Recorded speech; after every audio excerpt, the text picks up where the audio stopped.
I'd like to invite our last speaker for today's session, Ms. Ambreen Shah. She is the Vice President, Legal and Corporate Affairs, China Power Hub Generation Company Power Limited. Good afternoon, ladies and gentlemen. First, I would like to thank the Chairman, Pakistan-China Institute, Mr. Mushahid Hussain and Mustafa Saeed for inviting me here today. There are a lot of things that I can share with you, but since a lot has been said about, the Pakistan-Chinese friendship and many aspects have been covered and the time is short, so I would confine my part of what I want to share with you to the experience I've had of working with the Chinese. I have been working as a vice president with China Power Hub Generation Company, which is one of the largest 3 CPEC IPPs in Pakistan. And I've been with them for 5 years now. And this is, prior to this, I'll tell you a little about myself and a little about the company to give the proper background to what I'm sharing with you, as it may help some, especially the youngsters who are interested in working in these multinational companies, and Chinese companies and the power sector. So prior to this, I have worked as a director legal in Coca-Cola, which was an American company. I was hired from an American company by the Chinese, and before that, I was a general counsel, head of legal for ICI Pakistan, a European company. I've also worked for the Pakistani government after doing my CSS for over 10 years. So coming from this diverse background of varied experience, when I started working with the Chinese from April 2016 till now, I've been with them. And honestly, it's been a very interesting and a very comfortable time that I've had with them. We've learned things from each other, because when we talk about people and connectivity, isn't that really the fundamental, the basis for everything? For any relationship to flourish, what we do need is to understand oneself and to understand others. And when we understand others, we connect, and connections are what forms the basis for any flourishing relation. And when I joined the Chinese, there was this language impediment, obviously there were translators. I was talking to the CEO whom I was reporting to in English, and there was somebody translating, and really one language cannot really be translated into another properly. So from that, we've come to a point where they understand my English and I understand their Chinese, without having to take any learning language courses.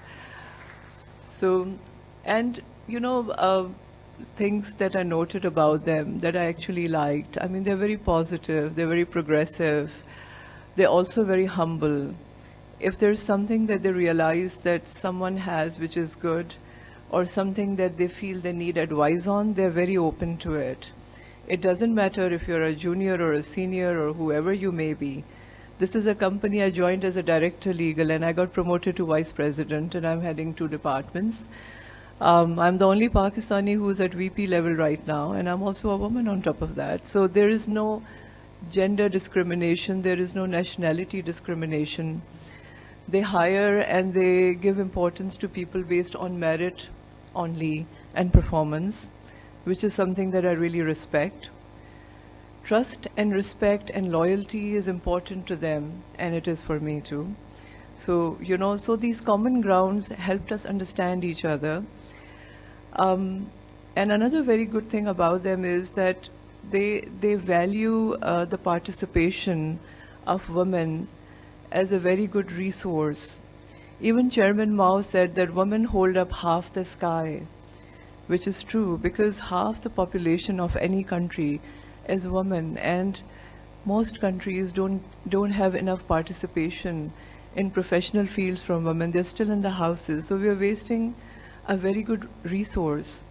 Whereas in this Chinese company, this is a Chinese state-owned company, and it's a huge project we have, but on many key positions we've got women working, Pakistani as well as Chinese. We've got engineers working, and if they don't take off their cap, you would think it's a guy, because they're up there on the stairs in these high-off positions which are really scary to look at. And when you see Or if they come down and the moment they take off the hat, you see it's a woman, it's not a guy.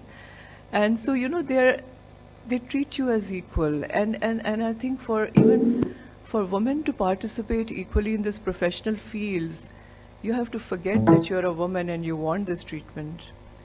Just be a professional and work hard, and you get where you want to be.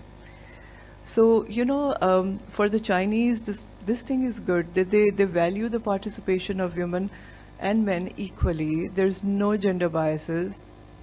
And they're very good strategic planners. Their planning is always long-term. They don't have any short-term ad hoc benefits that they look at. They always look at long-term benefits, long-term planning. So among the things that I learned from them is patience. I learned from them to be resilient. I learned from them, in times of crisis, and there are plenty. When you're working in a project which is producing electricity and providing to the government, this is a 1,320 megawatt electricity producing power plant in Old Hub City, near the Old Hub plant in Balochistan. And, being a plant of that magnitude and that importance, there are going to be many difficulties, problems, struggles, issues, crisis management. So whenever that happened, I learned the patience that they have, the calm that they have, so all together, and there's a very nice cultural blending, I mean, working with them for 5 years, I've learned so much about Chinese herbs, and many of them are really good for your health, your skin, your hair, plenty of things that we don't know about. I learned and I used them. They learned about the Joshanda. One of them had a cold and somebody offered them to use Joshanda, and till this day they're buying it and taking it home. So, like opening your mind to new things, opening your minds and staying positive, I think has a huge impact on what we receive in life and what we achieve in life. Because, our world becomes how we perceive it. I remember there's a quotation of Rumi's in which he said, "What you seek is seeking you." I think it's so true. If you seek good, if you seek well, you will receive well. That positivity will come to you. Whether it's Chinese or it's Pakistanis, they will respond to you given that positivity in the same manner. And that's where we go wrong. We start having preconceived notions about, oh, it must be like this, they must be like that. No. Go with an open mind. Stay positive. Stay confident. Do your best. That's my message to the younger people. And there is absolutely no way that you'll be disappointed. So I think my experience after working with all these different companies before the Chinese, my experience with them has been really good. I wake up in the morning and I look forward to my day at work. I enjoy what I'm doing. And it's become my office has become like a second home. I'm not told what to speak at these conferences. I'm not told how to deal with the government because I deal with all the government matters. I just do what needs to be done and they trust me, and that's enough. That's all I wanted to share with you today. Thank you very much for listening. Thank